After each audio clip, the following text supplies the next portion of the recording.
All right, UFC Fight Night 220, I think, has just finished taking place at the UFC Apex, and I'm now going to give my very brief overview of this card because it's just not worth my goddamn time. UFC gave us an early gift with two of the most pointless fights on this card getting cancelled. Beautiful, let's go.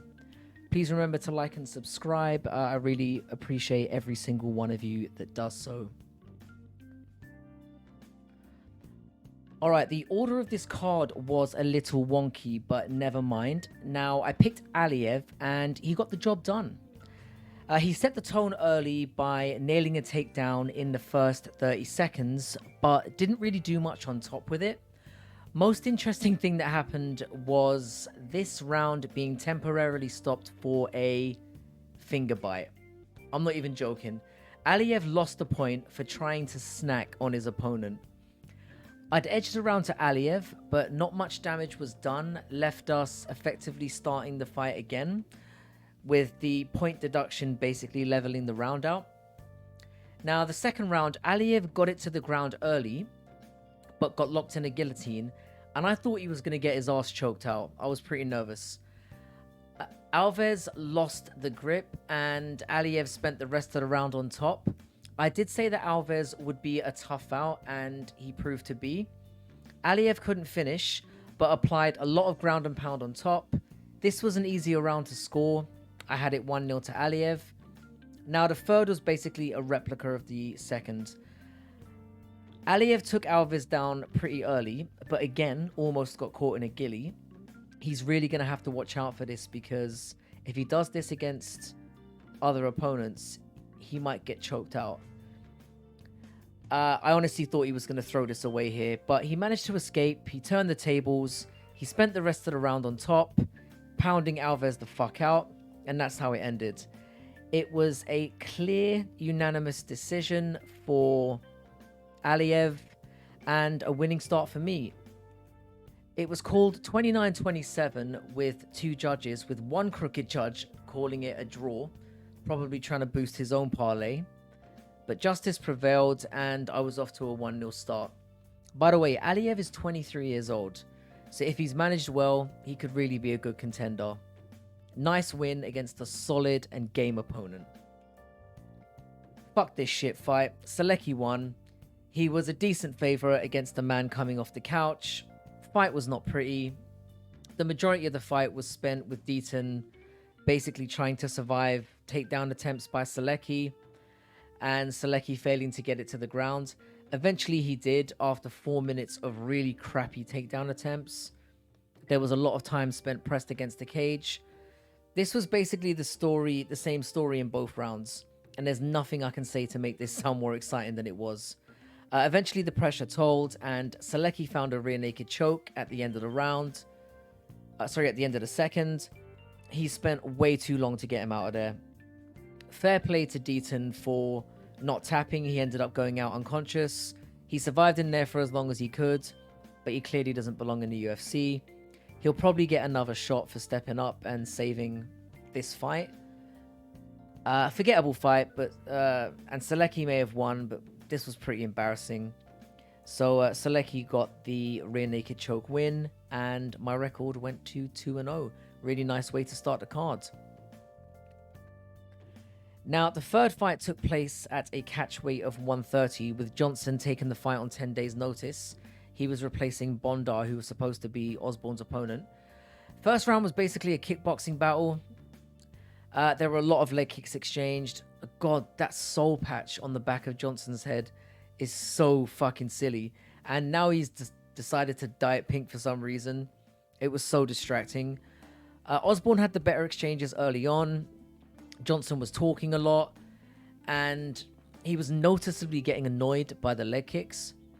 Johnson eventually got an easy takedown, and that may have snatched him the round in my book. He took the back for a moment. He looked a lot stronger in these positions, and I was thinking, right, he's found an easy path to victory here. He's just got to take him down, rinse and repeat. Now, at the end of the round, Osbourne managed to force it to the feet again, which must have been a big boost for him, and both men traded a little. I probably edged Johnson in round 1 for having the more impactful moments, but it was a very close round.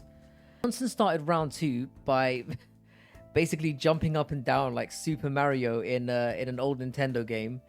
Then he capped that ridiculousness off by kind of firing a fireman kick straight into Osbourne's love spuds.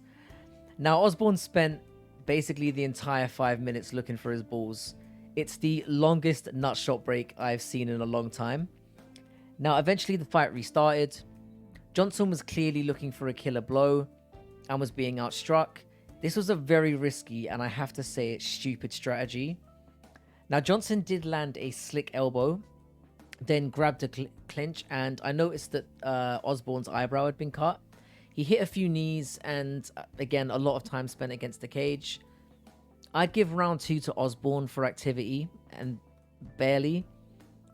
But this was basically all for the taking going into the third. Johnson did end the second slightly stronger and technically did more damage, so I really have no idea.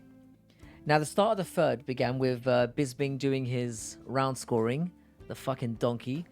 The live odds actually had Johnson at minus 500 in the middle of a very scrappy third round that I thought he was losing, so I didn't agree with that at all. Both men looked really tired throughout this round. There were a lot of sloppy takedown exchanges and very little damage done, but most of the activity was Osbourne. Now, I did pick Johnson before the fight, and I regretted it by the end. I honestly wasn't sure who won, but I kind of had Osbourne ahead if I was being honest with myself. Now, it went to a split decision for Ode, which I thought was perfectly fair. And it shows that Vegas have no idea what the fuck they're talking about. I mean, minus 500 with a few minutes to go. And in a fight that was as close as it was. I went to 2-1. But yeah, I thought this was a really fair decision. Osbourne with the win. Not sure what Johnson does going forward. Alright, round 4, and representing the LGBTQ community bravely, it's Jordan Levitt. Wait, what? He's married? Kids? Shut up, him? Nah, he's not. No chance.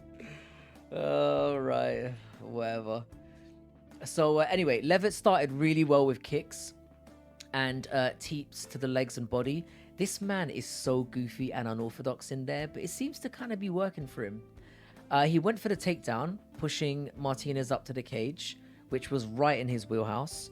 He got a nice arm underhook to keep control of the situation, but Martinez managed to break away. Now, Levitt started making really nice investment to the body again in the tie clinch, and then he dropped a really nice knee right to the face of Martinez, and he just dropped like a sack of spuds. Levitt smelled the blood in the water and went in for the ground and pound to the finish. There was no dancing around and doing fruity splits at the end, so I was really... Oh, wait. Yeah, there it was. Yeah, fuck's sake. His wife must know, right? She must know. Anyway, Levitt got the second KO win of his career. To be fair, he seems like a really good, nice lad. It was a nice win. I picked him, but I didn't think he would win like that. I thought he'd get him to the ground, beat him up there, but to get a TKO, very impressive. And he had much better stand-up than I expected. He might want to go to that in future, because he looked good on the feet. Great win, sir. Oh, this took me to 3-1. Alright, so this ended up being the main event on a very short prelim card, and I'll explain why in a minute. Now, I picked Fernandez for this one, who started as an underdog, but I guess the heavy betting tipped the scales, and she ended up being the favorite. This fight was actually pretty good. Fernandez came out the more aggressive and looked the more solid in there, landing some vicious strikes, and she was dipping out of range. Both women kind of traded a lot at the beginning, with Fernandez looking the better at the time. Now, the hairy moment came when Fernandez got pushed up to the cage, and she managed to hold Jasudivarius off for a while until she got hit with a nice trip. Then Jasmine got on top and started applying ground and pound. Now, in a female fight, this really scores. Fernandez showed the same repeated mistake over and over again, which basically defined the fight. So for the entire 3 rounds, you basically had rinse and repeat at the same situation. You had Gabriela Fernandez starting off the round really well, picking shots, hitting nice straight jabs, controlling the fight at distance for the first minute or two. And then Jasmine would just back her up against the cage. Fernandez would be unaware of her surroundings, be backing up against the fence, and that's when Jasmine would shoot in, take her down, and then control her on the ground. Really good props for that strategy. I had the second round in particular as potentially a 10-8. Fernandez got taken down early and beaten up quite badly in that round. She did manage to keep it on the feet a little bit longer in the third, but yeah, the fight basically played out the exact same way for all 3 rounds. Fernandez was just, yeah, her awareness of where she is in the cage is a big problem. If she'd been able to circle around well and keep it at distance, I think she would have won this fight pretty easily, and that's what I was expecting her to do. Unfortunately, that's not what happened, and Jasmine rightfully got the unanimous decision win. 30-26 on every scorecard, and rightfully so. So this took me to 3-2, and you know, considering the 2 cancellations, not an ideal record, but I'll take it. 3-2 on the prelims, not too bad. I did feel like I needed to boost it up in the main event in order to improve my ratio, but it was a pretty good prelim section of the card. It was quick, there were some nice finishes. Alright, so this brought me to the end of the prelims and a pretty shabby record of 3-2. Considering all the calculations, it wasn't too bad, and it was actually a decent prelim card. There were some decent fights, some decent finishes. It was quick, so yeah, I've really got no complaints. So I'll wrap this up and I'll see you again in an hour or two for the main card reaction. Quite a lot of shit went down in that one, so I'm actually kind of looking forward to reviewing that. See you guys in a bit.